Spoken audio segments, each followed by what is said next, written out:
Hi everyone, it's Cindy. Welcome back to Studioloo. So I'm doing a little bit of a different video today that's kind of responding to a lot of questions that I've gotten about my yarn because a few people that follow me here don't use Instagram, so they don't get to see the yarn that I make, that I talk about sometimes on the channel. Admittedly, I've mostly been pretty journal focused on this channel, and it's kind of because I don't really have yet set up a space or like a way that I would want to do tutorials or show you spinning. Really, it's kind of something that's like hard to talk while you're doing because of the nature of the yarn that I make. So that might change a little bit in the future. I think I have a lot of ideas and things like that, but as with everything, I kind of just go with the flow of what I feel like doing. So that being said, I'm just going to bring you a little yarn parade today and talk a little bit about my fiber art and the spinning that I do. So I started spinning in around the year 2000 and focused very heavily on wanting to learn a lot of techniques because I was at the time making a lot of sculptural hats for artists and designers and my own customers, and just, you know, kind of expressing myself through sculptural hats that I would make. And I used to feel like there was no yarn that was kind of interesting enough to kind of help me deliver my artist statement, my message in my work, that it still felt like I was kind of contriving my message using like the colors, the textures, and the kind of yarn that was made by commercial factories, right? So I wanted to learn about, like, I just asked myself one day, like, how do you make yarn, right? And I knew it was spun. I didn't know a lot about spinning wheels. I didn't know that there's a whole modern world of new spinning wheels. And, you know, this is going back to 2000. There were a lot of large companies making spinning wheels like Louet and Ashford. I think it was around the time that Magicraft came out a few years later. But yeah, I ended up finding a friend who's still a dear friend of mine from the Black Lamb in Port Hope, and she, you know, really helped get me into the world, helped me get a wheel, all of those things. And I just really started to focus on learning how to turn wool into different textures and make my own yarn. So then I ended up finding that there was this very tiny community of people who made what had been referred to at the time as hand-spun art yarn. And I would say that my biggest sort of mentor, like the mother nature of this yarn movement at that time, is Lexi Boger from Plucky Fluff. She has published several books, and I still feel that she's like the kind of the mother goose of the whole yarn movement. I feel like everything that came after, like there was definitely art techniques and novelty yarn techniques, which isn't a term I identify with with this kind of work. It's like there was that kind of stuff like boucle before her, but she really took it to a level of like pushing those techniques, organizing them into categories, learning to repeat them, and creating kind of a formula to be able to follow to get the kind of yarn that you would like. She talked about things like, you know, how to create your own colors and textures, and how to make fiber bats on a drum carder that will, you know, be like learning about the wool. You know, then I got further into, you know, the master spinning curriculum, and learned about how different wools act, how to properly wash and scour and dye, and, you know, what wool's felt, and all those different things. So, you know, I've spent, you know, 22 years building my knowledge at this point, and I am still deeply in love with spinning art yarn. It is still my focus, and I think it always will be when it comes to fiber arts. I have very little interest in just spinning plain yarn. It's like I don't have the patience. So that being said, let's dive in a little bit. So I often get a lot of questions about my yarn. So, you know, basically, what is it? I often hear. So it's yarn. It can be used in knitting, crocheting. My favorite way to use it is in weaving. I think that it just really gets to hold on to a lot of its own texture. The benefit of a yarn like this is that you don't have to have a lot of skills as a knitter, crocheter, needleworker of any kind to use it, because whatever you make is going to look beautiful, because the yarn itself, it's already telling a story. It's kind of doing the work for you to be a one of a kind and interesting thing. So that's the other thing. My yarns are one of a kind. I use almost always natural wool or some man-made materials. I don't use plastics like acrylics and things very often unless I'm creating something that's been requested. Typically that comes in with, you have like some vegans or people who have certain allergies to animal fibers or even natural fat fibers like cotton, viscose, those kind of things. So anyways, so what do I want to accomplish with these yarns? I want to tell a story. Just like the journals I make, each of my yarns has some kind of a theme that usually gets presented in the name that I give it. So, you know, this one I was feeling very much like, it felt very cottagecore and pastel to me, and so I've spun in some silk flowers and also some really fun vintage grapes in this really great peachy tone. So I've these are all hand dyed wool. This is Border Leicester wool, and I kept it curly and locky. Most of my yarns are bulky weight and they are thick and thin, and I like to add some bumpy plying. I've added some gold lurex throughout. That's this fine thread that you see here. So what you get is just this overall beautiful wool in these soft blue, teal, and you know, gold and peach and cream. So that is that yarn. I will just skein it back up here. So you just twist, twist, twist, bring your hands together, pull the end through the other end, and voila, you have a skein or a skein, depending on how you say it, of yarn.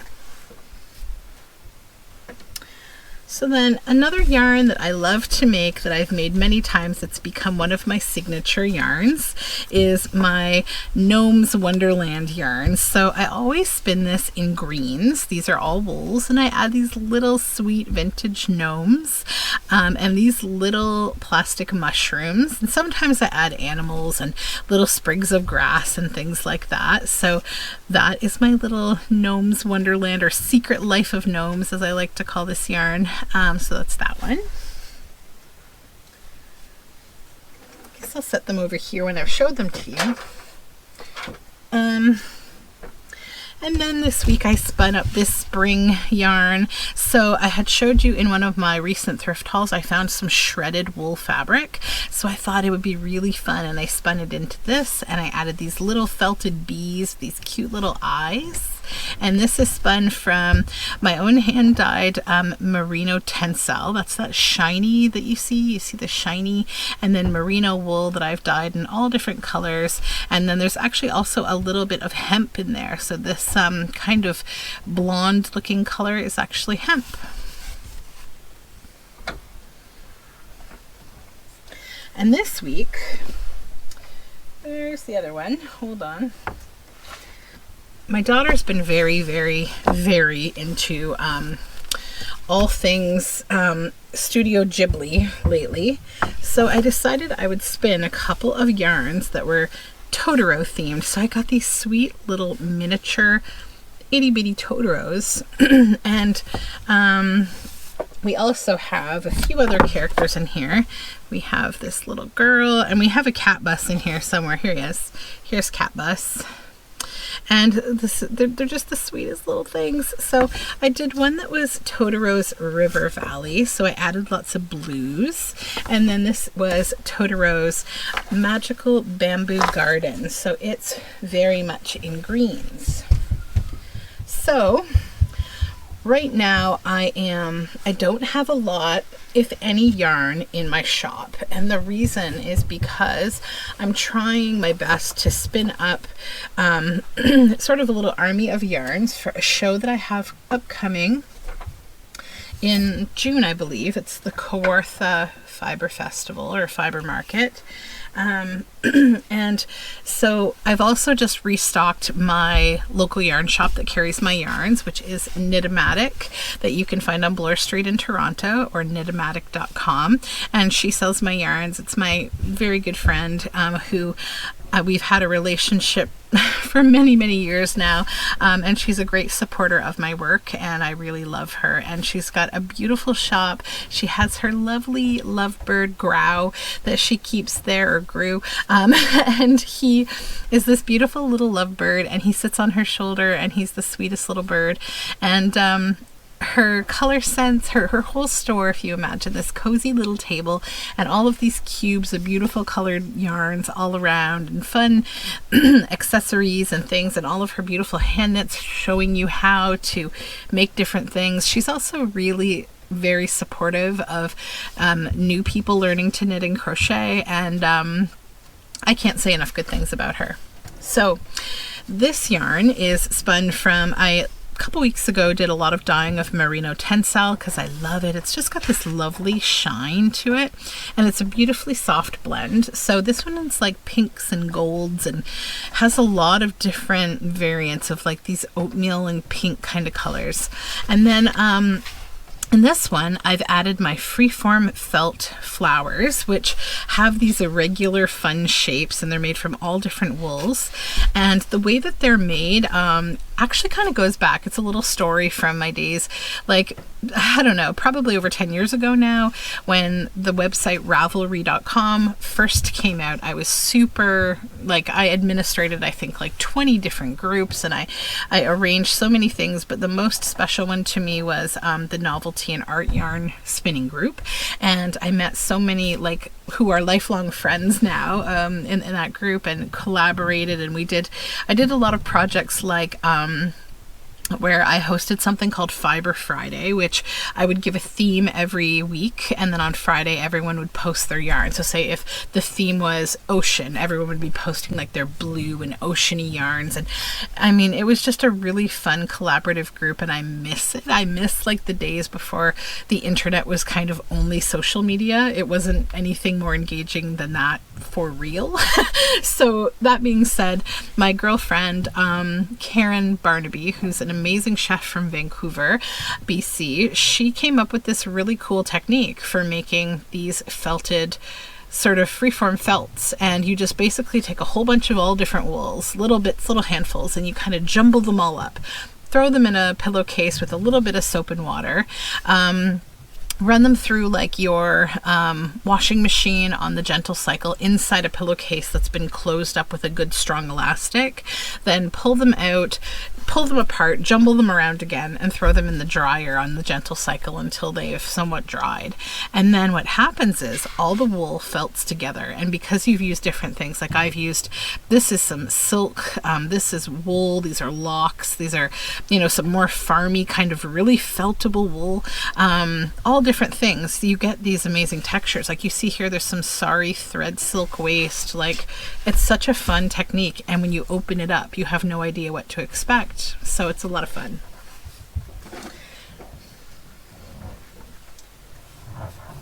And then the blues kind of took over, the blues and purples a little bit, because I just was inspired to use up essentially some scraps that I had left over from a few different projects. So this wool has all been run through my drum carder, which, if you're not familiar, is like a big combing machine that you crank a handle, and there's these two round drums that kind of touch each other, and they have like metal combs on them. So this is why I am always very well tetanus shot, updated, because I'm cranking this and it's combing the wool into these long drafts that you call bats, that it blends all the wool together. So you'll see here on the length of the wool, many different colors are happening all around. It's like a really interesting way of blending wool together. So this one is a bit of a rainbow with an overtone of purple and blue, and I've spun in some silk flowers and blues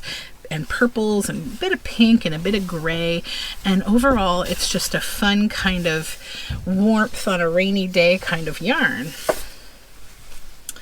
So I will skein this one back up and show you the next one.